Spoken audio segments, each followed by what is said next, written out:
মোহনগঞ্জের চলপতি অনুষ্ঠানে যদি অমিতাভ বচ্চন প্রশ্ন করেন যে নির্বাচনে লড়ার ব্যাপারে রেকর্ড কার, তার নিঃসন্দেহে তার যে প্রশ্নের উত্তর আসবে তাপস রায়। এই নিয়ে তাপস রায় কাউন্সিলর, এমএলএ এবং এমপি নির্বাচনের 14টি নির্বাচন লড়ছেন। তাপসকে এবারে বিজেপি প্রার্থী করেছে মানিকতলা কেন্দ্র থেকে। তাপসকে স্বাগত আজকে এই তাপস প্রথমেই বলি আজকে আমরা তোমার সাথে কথা বলছি লাবাগানে দারিদ্র কার্যালয়ে বসে। এখানে একটা উৎসাহ দেখলাম, মানুষের মনে স্বতঃস্ফূর্ত। এবার বিজেপি আমি বলবো একটা দীর্ঘদিনের রাজনৈতিক কর্মী হিসাবে পশ্চিমবাংলাবাসীর জন্য, পশ্চিমবাংলার উন্নয়নের জন্য, ছাত্র যুব মহিলা নিরাপত্তার জন্য, শিল্প কর্মসংস্থান চাকরির জন্য এবং দেশেরও সার্বভৌমত্ব এবং আভ্যন্তরীণ নিরাপত্তা আর পশ্চিম বাংলাদেশ যাতে পশ্চিমবঙ্গটা না হয়, বীরভূমের পরবাসী ভাবা যায় পশ্চিমবাংলায় থেকে মালদা মুর্শিদাবাদের লোকদের আত্মীয় স্বজন বন্ধু বান্ধবের বাড়িতে পালাতে হয়েছে, শামশেরগঞ্জ ছেড়ে, ধুলিয়ান ছেড়ে, কোথাবাড়ি ছেড়ে, বড় দুঃখের জন্য। মানে এইরকম একটা অপদার্থ এবং ব্যর্থ প্রশাসক বাংলা কখনো প্রত্যক্ষ করেনি। এই ললেসনেস প্রশাসন, মানে সাধারণ প্রশাসন, পুলিশ একেবারে ধামা ধরা, এবং যারা যারা দায়িত্বে রয়েছে তাদের বেশিরভাগই হচ্ছে স্পাইনলেস ক্রিয়েচার, মেরুদণ্ডহীন। তো সুতরাং পরিবর্তন অবশ্যম্ভাবী, পরিবর্তন করা উচিত, পরিবর্তন হওয়া উচিত। এই সরকারের আর একদিনও ক্ষমতায় থাকার অধিকার নেই, একদিনও ক্ষমতায় রাখা উচিত। নির্বাচনের দীর্ঘদিন অভিজ্ঞতা রয়েছে, তুমি বিভিন্ন ক্ষেত্রে কাউন্সিলর এবং তারপর এমএলএ এবং এমপি নির্বাচনে রয়েছে। এবার নির্বাচনের মহল থেকে এবার নির্বাচনের মহল মানুষ একেবারে এই সরকার বিরোধী, তৃণমূল বিরোধী। আর এই নির্বাচন তো হতো এই ভুয়ো ভোটার লিস্টের ওপর, এসআইআর এর জন্য। তাই জন্য এত লাফালাফি, এত চিৎকার চেঁচামেচি, এত মানে ইলেকশন কমিশনে বিরোধিতা করা, এসআইআর এর বিরোধিতা করা এবং সুপ্রিম কোর্টে ছুটে যাওয়া।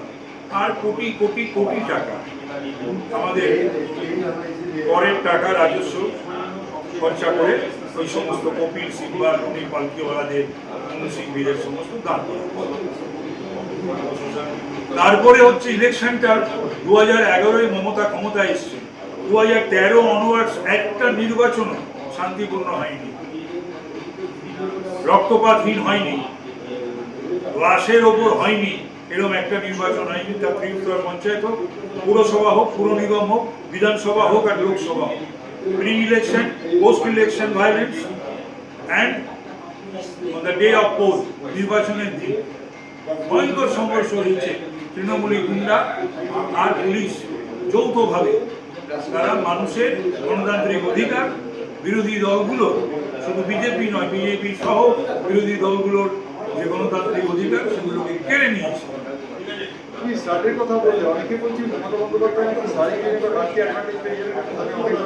না না, তাহলে পরে যদি পার্টি অ্যাডভান্টেজ যদি পাবে, তাহলে এত এই স্যারের এত বিরোধিতা করলো কেন, করালো কেন, এত খরচা কেন করলো? ইলেকশন কমিশনে গিয়ে আঙুল কেটে দেবো।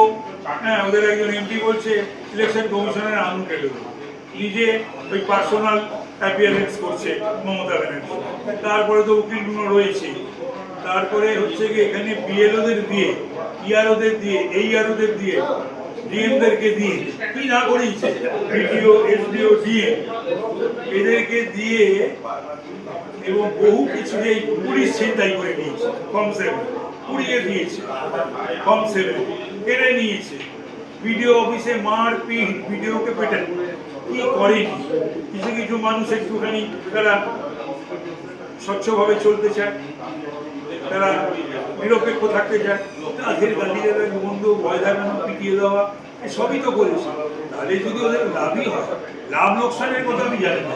একটা ভোটার লিস্ট থাকবে, যে ভোটার লিস্টে কোনো ভুয়ো ভুতুরে ভোটার থাকবে না, মৃত ভোটার থাকবে না, অনুপ্রবেশকারী থাকবে না, এবং অস্তিত্বহীন ভোটার বা অস্তিত্বহীন ঠিকানা থাকবে। তুমি ঠিক আছে ঝামেলা। আর ইলেকশনটা হবে ফ্রি, ফেয়ার, পিসফুল, সুষ্ঠু, শান্তিপূর্ণ স্বচ্ছ নির্বাচন। তো এখানে এত কথার তো কোনো কিছু নেই। আর অনেক রাজ্যে তো হচ্ছে তো এই এসআইআর কোথাও তো গন্ডগোল হয়নি, এবং সুপ্রিম কোর্ট অবজার্ভ দেয়, the apex court of our country observe দেয়, তার কোথাও তো কিছু হচ্ছে না। যত ছুট হয় না তাই এই পশ্চিমবাংলায় দুর্নীতি তো একটা ইস্যু, কোনটা ইস্যু নয়, কোনটা ছেড়ে মানে ছোটবেলায় একটা মা পিসি মাসিমা কাকিমাদের একটা প্রবাদ, তোর সর্বাঙ্গ ব্যথা আমি ওষুধ দেবো। এই সরকারের তো এহেন কোনো অঙ্গ নেই যেখানে করাপশন নেই, স্ক্যাম নেই। যতটা পারবো সবটাই খেপে খেপে খেপে খেপে তোলার চেষ্টা করবো। তোমার বিরুদ্ধে মানিকতলা কেন্দ্রের প্রার্থী হচ্ছে শ্রেয়া পান্ডে। শ্রেয়া পান্ডে হচ্ছে রতন পান্ডে এবং শক্তি পান্ডের কন্যা। আমি প্রতিটি ইলেকশনে আমার বিরোধী প্রার্থীদের, বিরোধী দলকে যে রেটিং দিই, এখানেও সেক্ষেত্রে তার কোনো ব্যতিক্রম নেই। তার কারণ এখানে তো তৃণমূল ছাড়াও এখানে সিপিআই প্রার্থী আছে, এখানে এসইউসি প্রার্থী আছে, হয়তো কংগ্রেসও প্রার্থী দেবে। তো সুতরাং আমি তো তৃণমূলী মনোভাবাপন্ন নয় যে একা আমি দাঁড়াবো আর কোনো দল দাঁড়াবে না, কোনো প্রার্থী দাঁড়াবে না, এটার মনোভাব একটা তৃণমূল। সেটা হচ্ছে যে বিরোধী শূন্য, বিরোধী শূন্য মানে দাঁড়াতে দেবে না। কত পৌরসভায়, পৌর নিগমে, বিশেষ করে ত্রিস্তর পঞ্চায়েতে হাজারে হাজারে দাঁড়াতে নেই। সুতরাং কথা হলো যে আমাদের দেশের যে গণতান্ত্রিক বন্দোবস্ত, সেটা হচ্ছে কিন্তু মাল্টি পার্টি সিস্টেম, বহুদলীয় একটা ব্যবস্থা। সুতরাং বহু দলের প্রার্থী তো দাঁড়াবে এবং দল তো দাঁড়াবে, তাদের সিম্বল নামে। তো সুতরাং একটা মিউচুয়াল রেসপেক্ট সমস্ত রাজনৈতিক দলের, এটা আমাদের সংস্কৃতি ছিল, কিন্তু সেই সংস্কৃতিও নষ্ট করে দিয়েছে এটা কংগ্রেস বা সিপিএম, কিন্তু এই সংস্কৃতি নষ্ট করেনি। যে তৃণমূলের কর্মীরা যেভাবে গালাগাল মন্দ করে আর তেড়ে আসে অন্য অন্য সমস্ত রাজনৈতিক দলের কর্মীদের বিরুদ্ধে, প্রার্থীর বিরুদ্ধে, পদাধিকারীর বিরুদ্ধে, নেতৃত্বের বিরুদ্ধে, এটা কিন্তু আমাদের পশ্চিমবাংলার সংস্কৃতি নয়, ঐতিহ্য নয়। একটা মিউচুয়াল রেসপেক্ট ছিল। সমস্ত রাজনৈতিক দলেরই উচিত সমস্ত প্রার্থীদের দল ও দলীয় কর্মীদেরকে একটা রেসপেক্ট করা, সম্মান করা।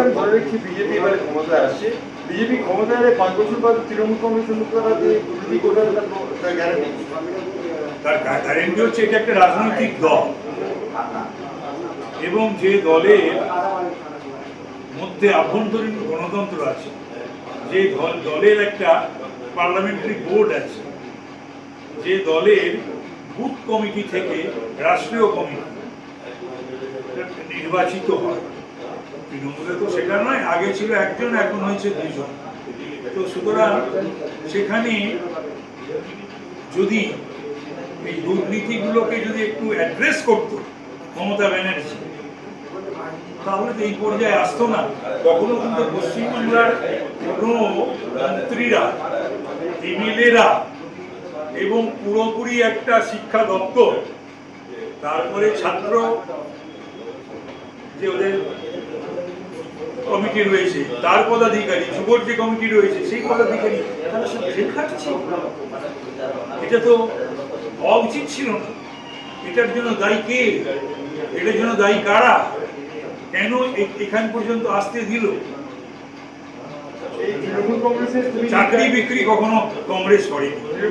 স্বজন পোষণ হতে পারে, দলের ছেলেগুলো হতে পারে, সিপিএম আমলে বামফ্রন্টেও হয়েছে, কিন্তু চাকরি বিক্রি কখনো কোনো সরকার করেনি, কোনো রাজনৈতিক দল করেনি, যেটা তৃণমূল করেছে। 26,000 এখন মাথা কুটে মরছে। কেন? দোষ করলে তুমি, আর সাজা খাটবো আমি। তৃণমূল কংগ্রেসে তুমি কিন্তু একটা সময় ছিলে এবং আমি ছিলাম 2.5 বছর। সেটা মূলত স্ট্যাটিস্টিক্স, প্রোগ্রাম মনিটরিং আর পার্লামেন্টারি অ্যাফেয়ার্স, এই হচ্ছে ব্যাপার। তার আগেও 7.5 বছর আমাকে কোনো কিছুতে রাখিনি, তারপরেও 2.5 বছর পরেও আমাকে কোনো কিছুতে রাখিনি, বরঞ্চ ভালো করেছিল। আমাকেও সেরকম যদি একটা ওই মানে হ্যাঁ? একটা এমন আলঙ্কারিকার সঙ্গে বলতে একটা ভালো যদি একটা মন্ত্রিত্ব দিত, তারপরে হয়তো আমাকে দিয়ে সেগুলো করাতে পারতো না, আমি করতাম না, সেই জন্যই হয়তো আমাকে মন্ত্রী রাখা হয়নি, বা সেরকম একটা মানে অর্থ রোজগারের দপ্তর সেই সমস্ত জায়গায় রাখা হয়নি। তো বললাম পরিষদীয় দপ্তর দেখেছি, আর স্ট্যাটিস্টিক্স, প্রোগ্রাম মনিটরিং সেই দপ্তর দেখেছি আড়াই বছর। দুটো জগন্নাথের মধ্যে একটা আচ্ছা, একটা কথা লাস্ট কোয়েশ্চেন, তুমি খেলার মাঠে নয়, খেলার মাঠে যদি হয়, তুমি দীর্ঘদিন মাঠে যাচ্ছ, খেলার মাঠের পরিবেশে এই লড়াইটাকে কি বলবে? খেলার মাঠে এটা স্পোর্টিংলি হওয়া উচিত, কিন্তু স্পোর্টিংলি তো হয় না। হ্যাঁ, আর একটা কথা যে খেলার মাঠের কথা যখন তুমি তুললে, তাহলে এক আধবার চেষ্টা হয়েছিল সিপিএম এর আমলে, কিন্তু তারপরে তারাও কিন্তু মাঠের দখল, এই সিএবি আমাদের কথা বলছিল একবার, আইএফএ বা Mohun Bagan club, east Bengal club বা বড় বড় ক্লাব, সেটা কিন্তু এখন এটা খুব দুর্ভাগ্য, বা বেঙ্গল অলিম্পিক বা হকি বা আদার যে সমস্ত বিভিন্ন যে স্পোর্টস অ্যারেনা রয়েছে, সেগুলো কিন্তু একেবারেই নবান্ন থেকে সেগুলো কিন্তু নিয়ন্ত্রিত হয়, এবং তাতে মমতা ব্যানার্জি ঠিক করে যায় ওখানে বসে CAB, IFA, Mohun Bagan, east Bengal যে বাটারা চালাচ্ছে। আর দুই ভাই আছে, বড় ভাই আর ছোট ভাই, তারা তো প্রায় অনেকগুলো স্পোর্টসের কমিটি মাথায় দিয়েছে। এই যে নির্বাচনের তোমার একটা আগামী ইঙ্গিত তুমি পাচ্ছ তো? আগামী ইঙ্গিত কি পাচ্ছ? আগামী দিনে যারা পশ্চিমবাংলাকে ভালোবাসে, খেলা প্রিয় মানুষ, স্পোর্টস লাভার, ফুটবল লাভার, ক্রিকেট লাভার, এবং যে বেশি কাণ্ড করলো এই সরকার আর ক্রীড়ামন্ত্রী, ক্রীড়াপ্রেমী মানুষরা মুখ ফিরিয়ে নিয়েছে এবং মুখ ফিরিয়ে নেবে এই নির্বাচন। অর্থাৎ আমরা বুঝতে পারলাম তাপস রায়ের অভিব্যক্তি হচ্ছে যে এই নির্বাচনে বিজেপি ক্ষমতায় আসছে, এবং বিজেপি ক্ষমতায় আসছে তৃণমূলের দুর্নীতি এবং নানাবিধ অপকর্মের জন্য। তাপস রায়ের অভিব্যক্তি এটাই, এবং তাপস রায় মাঠের ভাষায় বলেছেন যে যেভাবে মাঠকে খালি করতে চেষ্টা করা হচ্ছে তৃণমূল কংগ্রেস, তা কোনো মতেই বাঞ্ছনীয় নয়। আমরা তাপস রায়ের কাছ থেকে